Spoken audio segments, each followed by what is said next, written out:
Barcelona secures another champion-worthy victory, again. Just like in the match against Rayo Vallecano. This is a great sign, CULES. We are ready. Dani Olmo came on and changed the game. He broke our system. He surprised us, said Las Palmas player Alex Suárez. How Flick dismantled the island club using the double false nine tactic. Let's talk about it. Let's go. On the 30th of November, Las Palmas ruined our 125th anniversary celebration. The day after the festivities, we suffered a shocking home defeat, 1-2. Las Palmas' coach Diego Martinez is one of the best specialists when it comes to facing Hansi Flick's Barcelona.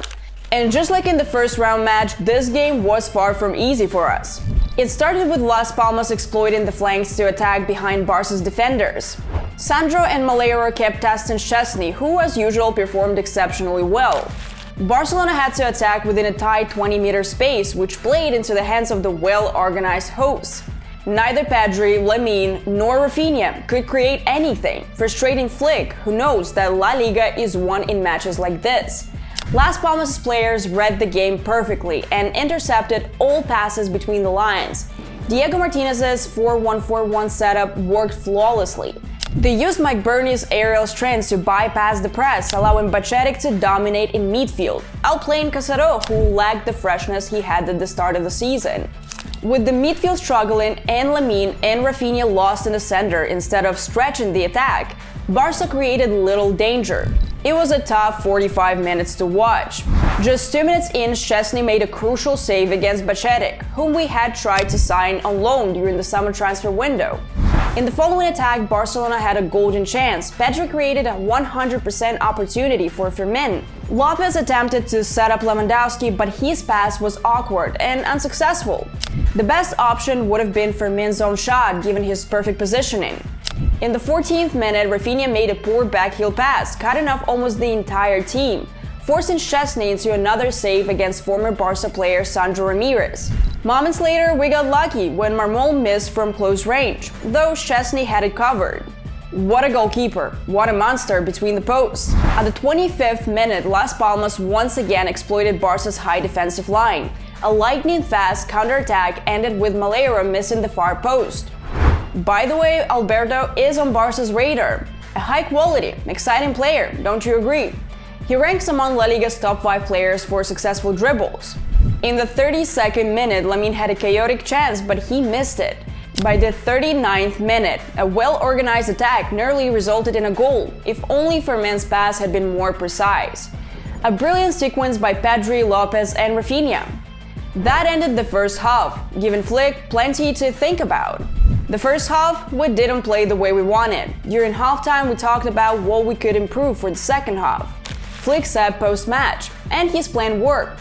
The halftime substitution made by Hansi Flick won Barcelona the game. The German coach continues to prove his ability to read matches like few others, complementing his vast skill set that has already secured the Supercopa, fueled dreams of the Champions League and Copa del Rey, and brought Barca back to the top of La Liga, despite the Gran Canaria stadium being a real minefield. Flick looked to the bench and saw the one player who could break the game.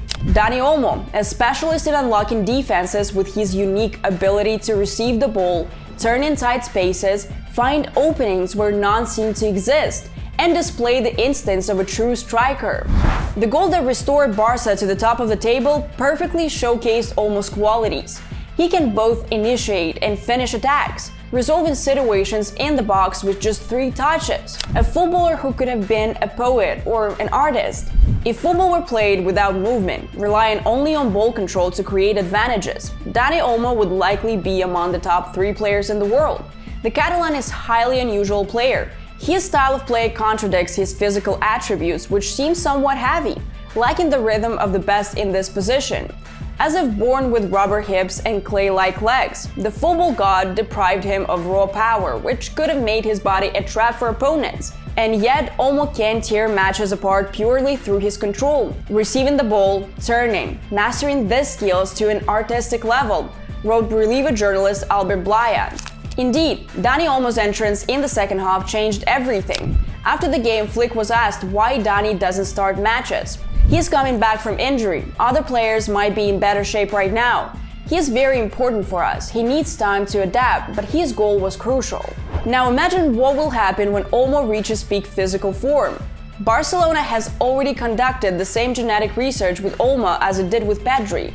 Journalist Ferran Martinez recently reported, like Pedri, Olmo underwent genetic testing to improve his physical performance and prevent potential injuries.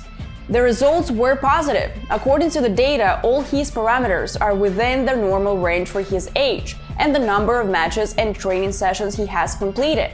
With this information, the coaching staff can adjust their work with him to fully unlock his potential without harming his physical condition, as well as develop strategies that proactively strengthen his muscles. So when it comes to Dani Olmo, it's all positive news, which is great ahead of the key phase of the season. But let's move on to the events of the second half. Olmo tried to find space between the lines and make runs into the penalty area when Lamine and Rafinha moved inside.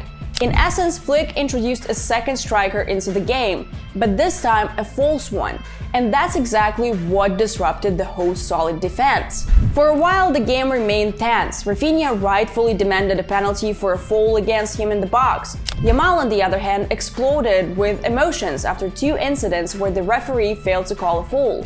He even limped for a few seconds but quickly returned to the game, showcasing his dribbling skills. Currently the best in the league in terms of successful take-ons. Lamine played a very strong second half after failing in the first. Magic happened in the 62nd minute. Pedri intercepted the ball in midfield, passed it to Olmo. Dani ran a few meters and played it to Lamine. And then came the defining moment. Barca hacked the Las Palmas system. Watch Lewandowski's movement. He positions himself in a way that leaves a few meters of space between the center backs. And then it all comes down to timing. Lamine beats his opponent and delivers a perfectly timed pass to Dani Olmo, who also perfectly waits for the right moment to burst into the penalty area. A precision pass to Olmo and he finishes the episode like a true master. Left foot control, right foot touch, another left foot strike. The ball hits the crossbar and bounces into the net. No chance. With the score at 0-1, Barcelona had done the hardest part of the match. The Catalans landed a gut punch to an opponent that had started to believe in itself. There would be no repeat of the Montjuic match. Hansi Flick's team took firm control of their opponent. And this is where Barcelona has significantly improved in the second half of the season. Flick and his coaching staff had several discussions with the team to analyze the key mistakes from the first half of the campaign. When Barca dropped games to opponents, struggled to create attacking play, and couldn't find the net easily. Patience, discipline, belief, and of course tactical masterclasses from Hansi, who has improved his analysis of La Liga teams and their strengths. In short, Barcelona has developed a champion's mentality, and the start of 2025 has been nothing short of a dream. An unbeaten streak of 13 matches, winning 11 of them. Barcelona is gradually getting used to winning difficult matches because they have realized that championships are not only won when you are the best, but also in the small battles where you may not have deserved the victory, but you earned it through sheer fight. A value greater than just 3 points. A perfect description of the current state of affairs. But let's get back to the game. Las Palmas started attacking more chaotically, which led to an end-to-end game, the exact scenario Barca wanted. The Catalans hardly suffered, except for one moment when the ball hit Eric Garcia's hand after a shot from Alex Suárez. But there was an offside call, so a VAR review was pointless. Yet another instance of VAR chaos without a unified standard. The game ended with another goal from Ferran Torres. Another great decision from Flick, who further disoriented the opponent's defense by bringing Ferran on. On the pitch, at the same time, were Lewandowski, Ferran, and Olmo, who was also supporting Rafinha. One classic number 9, two false nines. Barcelona had never played in this configuration before.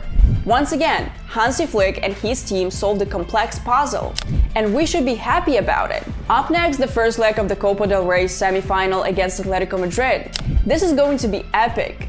CULES, leave a like if you enjoyed our analysis of this game, drop a comment telling us where you're watching from, and stay tuned to our channel. We also made a video about 10 players that Hansi Flick has turned into absolute monsters this season. Enjoy watching! Visca el Barça! Bye!